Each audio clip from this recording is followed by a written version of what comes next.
It was a time when hundreds of thousands of GIs came home ready to start families, but had no place to live.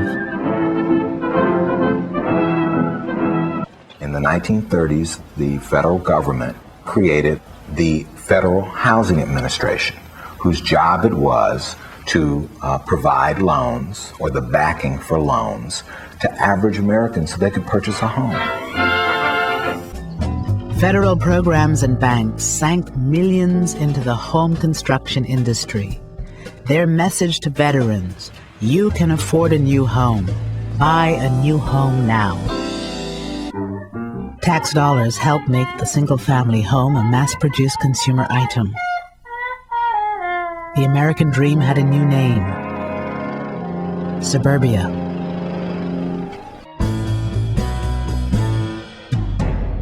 We came to Levittown and we found the model house, and we walked in and we looked around, and of course, in the eyes of a young man who was raised in the ghetto, so to speak, it was an interesting experience, interesting lifestyle, seeing all the new modern conveniences, very fascinating.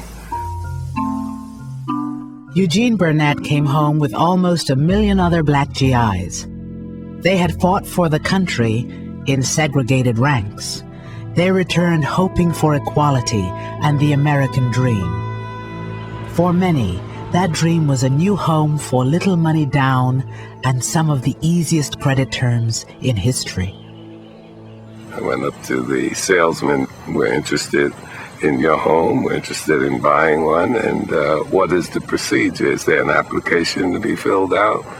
So forth. So he looked at me, looked around, and he said to me, he says, listen, it's not me, but the owners of this development have not as yet decided to sell these homes to Negroes.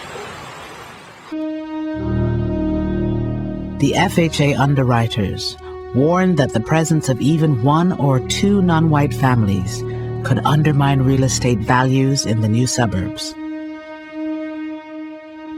These government guidelines were widely adopted by private industry. Race had long played a role in local real estate practices.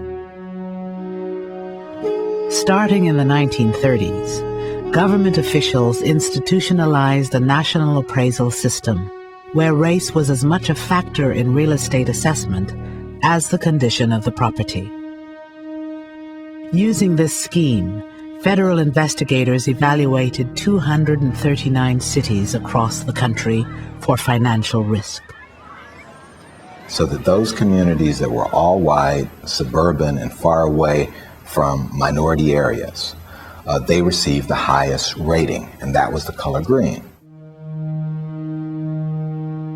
Those communities that were all minority or in the process of changing, they got the lowest rating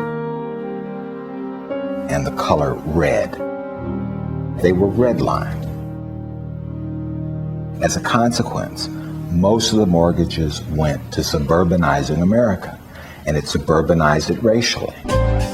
As homes in white communities appreciated in value, the net worth of these white families grew. For most non-white families who stayed in urban neighborhoods, the housing market open to them in the 50s and 60s was largely a rental market. You don't gain equity by paying rent.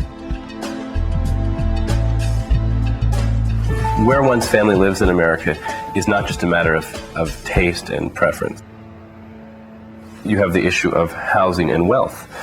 The majority of Americans hold most of their wealth in the form of home equity. So that's their nest egg. That's how they can finance the education of their offspring. That's how they can sort of save up for retirement. It's their savings bank, right? They're living in their savings bank. My family, like a lot of families, was in Detroit struggling to buy a house. You had a dual housing market, one white, one black. A housing market with one with a lot of demand, another housing market with very little demand. My father lives in the house that I grew up in. The house today, 5-bedroom house, is worth about $20,000. That same house bought in the suburbs would be worth today about $320,000. So whites moving to the suburb were being subsidized in the accumulation of wealth, while blacks were being divested. And these were public policy decisions in which, on one hand, people were given access to property, given title, and subsequently wealth, and on another hand, where people were not given access to property, did not generate wealth, and did not generate the kind of opportunity for the next generation.